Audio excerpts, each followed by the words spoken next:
है, इंटरव्यू हो रहा है। चलिए। जाने मन मोबाइल फोन भी तेरे ऑफ कर दो दीजिए, बाहर चले जाइए चोरी प्लीज। चोरी लेके गए देखो मेरा मन जाने मन जाने मन जाने मन रोलिंग है। मेरे दो हाँ, सो मन। मैम जानना चाहूँगी आपसे, आज टेक्नोलॉजी सुपरस्टार सीजन 3 में आई हैं, क्या कुछ बताना चाहेंगे आप? ये एक बहुत ही माइंड ब्लोइंग कॉन्सेप्ट और शो है।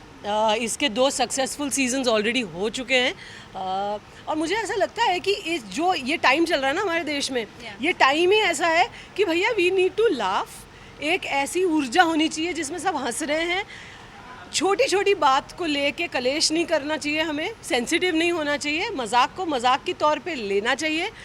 बहुत ज़रूरी है कि अलग अलग प्लेटफॉर्म्स पे नया फ्रेश टैलेंट, जो हमारे मासेस में इतना टैलेंट है जो उभर के नहीं आ पाता।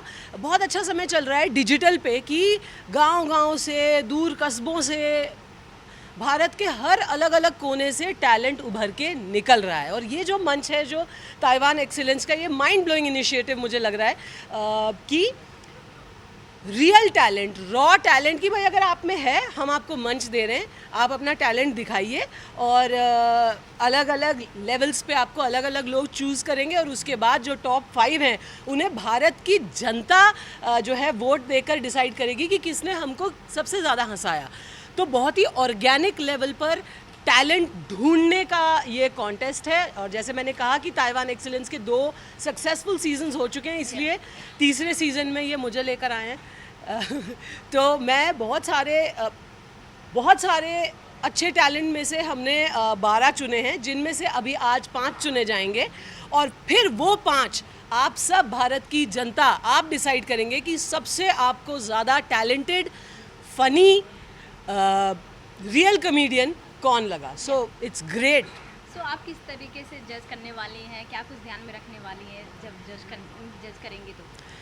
देखिए मेरे 9-10 साल के कॉमेडी, जो मेरा, मैं कहूँगी स्कूलिंग भी मेरी रही, वो वहाँ मैंने गलतियाँ भी करी, उस मंच से मैंने सीखा भी, जो कि FIR, और FIR के दौरान जो और भी अलग अलग कॉमेडी मुझे सीखने और करने का मौका मिला उन 10 सालों में। I have spend like a decade in comedy. एक चीज़ जो मैंने बहुत अच्छे से मैं समझ गई हूँ, वो ये है कि कॉमेडियन का वो अंदर से कैसे भी इंसान हो, लेकिन जो उनका, जब वो कॉमेडी करते हैं। गणेश, इंडियन मध्ये आवाज येतोय? गणेश, FM मध्ये बोल राजा. कौन है यार? मोबाईल सोड Ganesh. Check check check. Hey. माझ्या फ्लोरला आवाज आहे गणेश? प्लीज, गणेश, स्टेज पे कॉन्वर्सेशन चल रहा है, थोड़ा तो रिस्पेक्ट कीजिए। या please continue. Continue. So I switch off your mics please.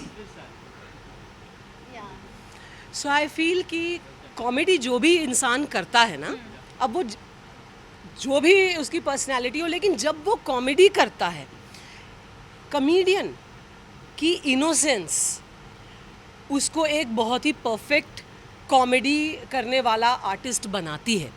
मैं आपको एक एग्जांपल देती हूँ। आप अंदाज़ अपना फिल्म हम सब ने देखी, हमारी बड़ी फेवरेट है। उसमें जो विलन भी थे ना, उनमें एक इनोसेंस थी, तभी वो कॉमेडियन लगते थे। विलन भी तभी कॉमेडियन लगता है जब वो बिल्कुल इनोसेंट हो, और इनोसेंटली वो सिचुएशंस, पंचेस, जोक्स या जो भी कंटेंट डिलीवर कर रहा है उसे बिल्कुल मासूमियत से करे।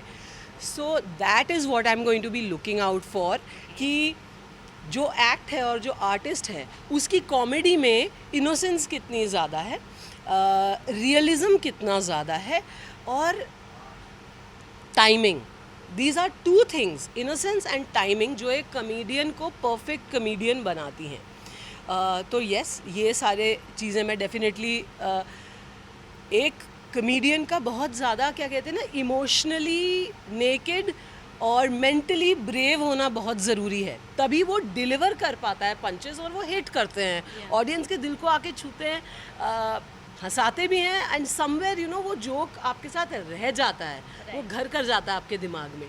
तो ये हैं कुछ पॉइंटर्स। बाकी तो वही है कि जिसके मजाक पर, जिसके एक्ट पर सबसे ज़्यादा हंसी आए, वो जीतेगा. बट ये बारीकियाँ डेफिनेटली एक स्टैंड अप आर्टिस्ट के लिए बहुत ज़रूरी होती हैं. So I will be looking into these. Okay ma'am, आपने जितने भी कैरेक्टर्स निभाए हैं FIR में हो या फिर और भी कैरेक्टर्स बहुत ही ज़्यादा पसंद किए गए हैं. आपसे जानना चाहूँगी, अगर कैरेक्टर किसी को अपना पहचान बनाना हो तो और क्या कुछ आप बताना चाहेंगे अपनी तरफ से? देखिए पता है क्या, अलग अलग कैरेक्टर्स जब भी मैंने किए हैं ना, वो कैरेक्टर हमेशा मेरे साथ रह गया है. चलिए FIR तो आप लोगों ने बहुत देखा है. आई एम श्योर बहुत ज़्यादा लोगों ने मेरी पंजाबी फिल्में नहीं देखी हैं. स्पेशली एक फ़िल्म जो मैंने गुरदास मान साहब के साथ की थी जिसका नाम है ननकाना, यूट्यूब पे है, शायद देख लीजिएगा. तो उसमें वो एक out and out emotional film थी. मेरे साथ आज भी वो कैरेक्टर रह गया है. जब आप कोई कैरेक्टर बन जाते हैं तो जितना भी वो कार्यकाल होता है वो कैरेक्टर प्ले करने का, उसमें आप भूल जाते हैं कि मैं असली में कौन हूँ. और आपकी बोलचाल, आपका बॉडी लैंग्वेज, आपकी अदाएं, वो सब वो एक अलग कैरेक्टर आप जो अपना लेते हो ना, आप वो बन जाते हो. तो मेरे साथ तो ये बहुत हो जाता है कि मैं कुछ टाइम के लिए निकल नहीं पाती हूँ उस कैरेक्टर से, क्योंकि मैं इतनी ज़्यादा अटैच हो जाती हूँ. सो इनफैक्ट हॉलीवुड में तो अगर आप, यहाँ तो खैर हमारी जान और जो है टैलेंट की कोई हिंदुस्तान में ज़्यादा वो होती नहीं है कि नहीं यहाँ ठीक है इन्होंने कर लिया. ये बाहर क्या होता है कि एक कैरेक्टर जब कोई बहुत अच्छा निभा दे तो फिर वो 6 महीने के लिए जंगलों में चले आते हैं भैया वो कैरेक्टर उतारने के लिए. It is that serious. आपका एक कैरेक्टर जो आप प्ले करते हैं उससे आप इतना ज़्यादा जुड़ जाते हैं कि आप अपने आप को कहीं ना कहीं खो जाते हैं और वो कैरेक्टर आप बन जाते हैं. This is a serious issue. तो या आई थिंक जो समझदार लोग हैं वो टाइम लगाते हैं उससे निकलने में. और कई जो बहुत ही जैसे बच्चन साहब हैं या कादर खान साहब बोलिए आप, या महमूद साहब बोलिए, आई डोंट नो, उनको मैं पर्सनली तो नहीं जानती, बट मुझे जितना उनका काम देखती हूँ मुझे लगता है कि इन्होंने बहुत अपने आप को ट्रेन कर लिया है कि फटाफट एक कैरेक्टर में से निकले. लेकिन कहीं ना कहीं उनकी निजी ज़िंदगी में भी ये जो कैरेक्टर वो प्ले करते कहीं ना कहीं लीक होता ही होगा. ओके, सो मैम जानना चाहूँगी आपके अपकमिंग प्रोजेक्ट क्या कुछ आने वाले हैं? आपकी जो फैंडम है, आपकी जो ऑडियंस है वो आपको बहुत मिस कर रही है, तो आप नेक्स्ट किधर नज़र आने वाली हैं? यार पता है, मैंने ये रियलाइज़ किया कि मैं जब FIR कर रही थी ना तो मुझे बड़ा मन होता था कि मैं बड़ा हीरोइन वाले भी करूं. मैं बाकियों को देखती थी कि यार बड़े गाउन पहन के नाच रहे हैं लोग, और मेरा मन करता था मैं भी करूं.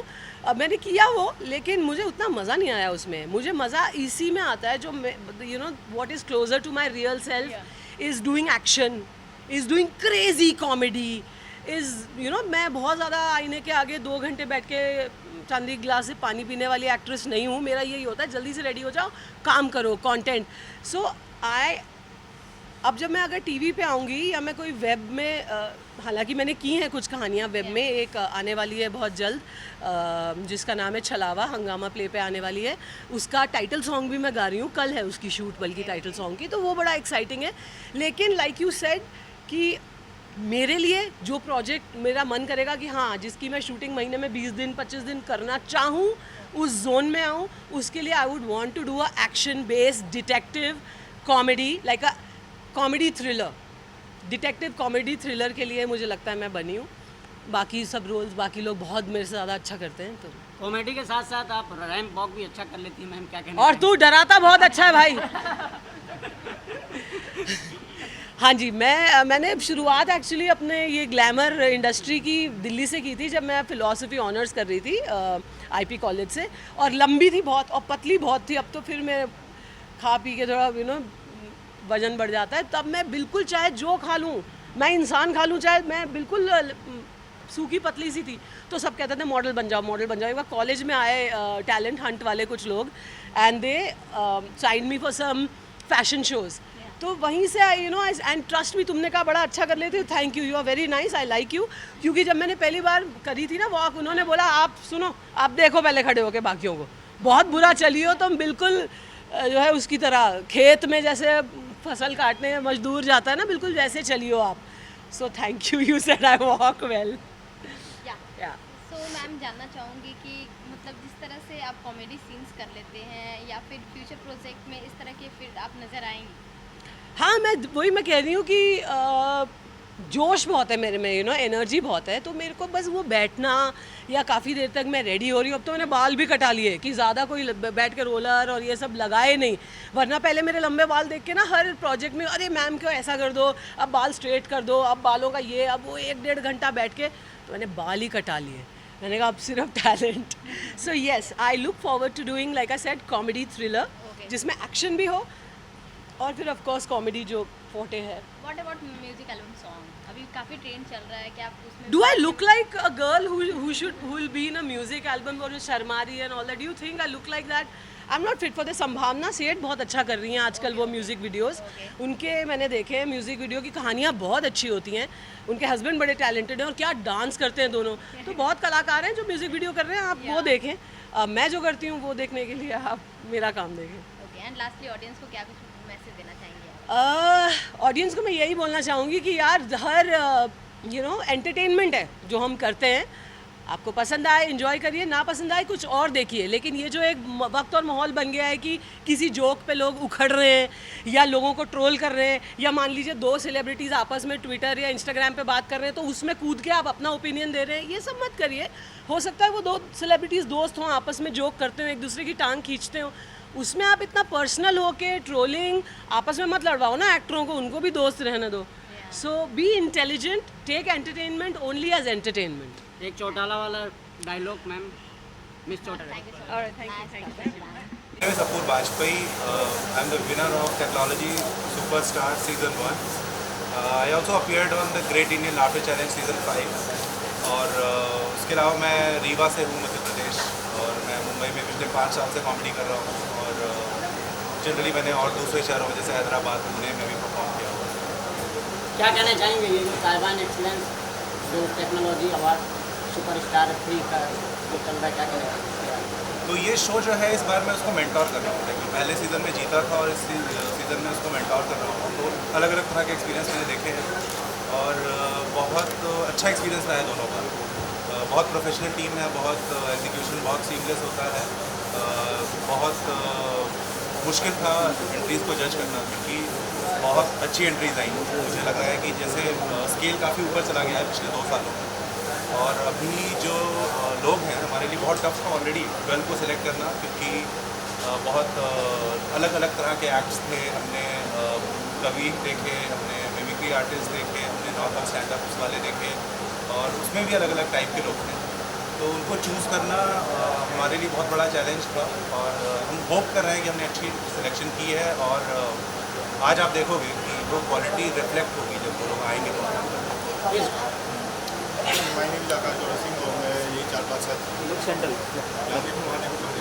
सेंटर सेंटर आकाश जोड़ा सिंह नाम है मेरा, और मैं 4-5 साल से कॉमेडी कर रहा हूँ। तो पुणे से शुरू किया था कॉमेडी, और मुंबई तो आना जाना लगा ही रहता है, क्योंकि उनने क्या चचेरी बहन है मुंबई की, तो आना पड़ता है यहाँ पे। तो यहाँ पे जब भी आता हूँ तो इस टाइप के शोज़ होते रहते हैं, और मैं सीज़न 2 का रनर अप रहा। तो ये जो सबसे पहले हम इस चैनल के बारे में बात करें, जो टेक्नोलॉजी सीजन 3 है, जो कि ताइवान एक्सीलेंस करा रही है, तो ये सबसे बड़ी बात, इसका कंसेप्ट जो है इंडियन टेक्नोलॉजी है, उस पर परफॉर्मेंस आता है। तो आप ऐसे ही भी इमेजिन कर सकते हो कि इंडियन टेक्नोलॉजी के साथ जब भी आप सोचोगे, ह्यूमर अपने आप क्रिएट हो जाता है। क्योंकि मुझे याद आता है मेरे गांव के चाचा, उसको दिया गया एलेक्सा, इस टाइप की चीज़, तो ये अपने आप में बहुत फ़नी है और आज का नीड भी है। क्योंकि इंडियन टेक्नोलॉजी जो है एक तरीके से इवोल्यूशन, और इवोल्यूशन चाहता है कि वो ह्यूमैनिटी जिंदा रहे, और ह्यूमैनिटी जिंदा कहाँ से रहेगी? ह्यूमर से, है ना। तो इस सब चीज़ को मिला के जो भी अभी सीज़न 1 सीज़न 2 बहुत अच्छा सक्सेस हुआ। इवन लॉकडाउन में सीज़न 2 हुआ था, फिर भी हमने उसको अचीव किया। और सीज़न 3 में अभी अगर आप देखोगे जो टॉप 12 कंटेस्टेंट है, हमने पूरा वेराइटी बनाने का कोशिश किया है कि कॉमेडी क्या है, स्टैंड अप, इवन अगर आप गाने में जाओगे तो अलग अलग जॉनराज राइट, लेकिन स्टैंड अप कॉमेडी में इंडिया में लोग अभी तक नहीं पता है कि जॉनरा भी होता है। लोग चाहते हैं एक कॉमिक हर टाइप का परफॉर्मेंस करें, but we want to say that there are genres. So अगर आप 12 कंटेस्टेंट देखोगे, आप सबके अंदर कुछ ना कुछ स्पेसिफिकेशन है, उनका अपना एक स्टाइल है। तो हर स्टाइल को जब आप समझोगे तो यू विल अंडरस्टैंड कि there are genres in comedy, है ना। कुछ म्यूजिकल करते हैं, कुछ स्केच करते हैं, कुछ कैरिकेचर करते हैं, कोई डेड पैन करते हैं। तो इस टाइप का कुछ सारे वेराइटीज़ आपको मिलेंगे। और सबसे बड़ी बात है कि कॉमर्शियल मार्केट को आर्टिस्ट फील्ड में जिस तरीके से इम्प्लीमेंट किया है एंड टेक्नोलॉजी कंसेप्ट से, जो कि टेक्नोलॉजी सीज़न 3 है, इससे बेहतरीन प्रॉपर्टी मुझे नहीं लगता है कि अभी इंडिया में क्रिएटिव एस्पेक्ट में कोई बनाया गया है। Thank you sir. हाँ जी, तो वो क्या ऐसे अलग से हो गए तो हम लोग ठीक है सर, ये आप मुंबई आए हो तो मुंबई का एक्सपीरियंस कैसा है? हाँ ठीक हाँ है। हाँ डन डन डन उसी से जुड़ो। ठीक है सर, आप मुंबई आए, मुंबई का एक्सपीरियंस कैसा रहा और क्या एक्ट आप करना चाहोगे बताएं। सर एक्ट तो क्या हम लोग मेंटोर जज हैं, तो मुंबई में जितने भी आपको दिखेंगे वो सब ग्रूम्ड हैं हमारे द्वारा, हैंड फिक्ड हैं, तो अच्छे होंगे। जाहिर सी बात है मुंबई का, जैसा आपने पूछा, मैं जब पहली बार मुंबई आया था और मैं फुटपाथ पे खड़ा था और एक बंदे से पूछ रहा था भाई साहब टाइम कितना हो रहा है, वो बोला बहुत देर हो गया, बहुत देर हो गया, कह के चला गया। तो मुझे इससे समझ में आ गया कि मुंबई हमेशा भाग रही है, हमेशा दौड़ रही है, उनके साथ पेस बनाने के लिए हमें रहना है, तो ये मुंबई की बात है। और दूसरी बात जो मैं कहना चाहूँगा, जो ताइवान एक्सीलेंस ने इसको करवाया है टेक्नॉलॉजी सीजन 3, और ये सीज़न 3 तक ये लेकर आए हैं और इंशाल्लाह आगे तक भी जाता रहेगा। तो इन्होंने एक बहुत क्रिएटिव एंगल ढूंढा है। प्रमोशन तो सब करते हैं, कॉमर्शियल मार्केट में सब है, लेकिन उसके साथ एक आर्टिस्ट को बढ़ावा देने के लिए जो प्रॉपर्टी उन्होंने बनाया है और उसको कैरी कर रहे हैं लॉकडाउन वो होते हुए भी, ये बहुत काबिल तारीफ है। तो इसके लिए आई थिंक और ये पैन इंडिया लेवल पे हो रहा है। Whole India should be thankful to Taiwan excellence team and the associated team जो ये सब करवा रही है। Thank you, thank you. तो मेरा नाम अपूर्व वाजपेयी है, मैं रीवा से हूँ। थोड़ा सेंटर है, थोड़ा से मेरा नाम अपूर्व वाजपेयी है, मैं रीवा से हूँ। और रीवा जो है वो MP में है, यूपी बॉर्डर। मतलब मेरे घर से 50 किलोमीटर पे यूपी शुरू है। मतलब मैं भैया बनने से 30 किलोमीटर से बचा हूँ। और मैं मुंबई से पिछले 5 सालों से हूँ, और उसके पहले मैं अलग अलग शहरों में रह चुका हूँ, जैसे इंदौर, पुणे, हैदराबाद वगैरह। मैंने देखा है मुंबई और बाकी शहरों में फ़र्क है। जैसे कि मुंबई बाकी शहरों में क्या होता है, प्रॉब्लम हर शहर में प्रॉब्लम होती है। Delhi has pollution issue, Hyderabad has water issue, UP has many issues. वैसे ही मुंबई हैज़ इशूज़, बट मुंबईकर्स don't have issue with those issues, they love their problem. वो तुमको बोलेंगे एक बार मेरा लोकल एक्सपीरियंस करो, फिर बोरीवली करने का ट्राई करो। Mumbaikars love their problem so much, क्योंकि प्रॉब्लम को एक पॉजिटिव सा निकनेम दे देते हैं। जैसे मुंबई में बाढ़ को बोलते हैं वाटर लॉगिंग, यहाँ गरीबी को बोलते हैं स्ट्रगल, और अनएम्प्लॉयमेंट को बोलते हैं मॉडल। चलिए थैंक यू सर, नाइस।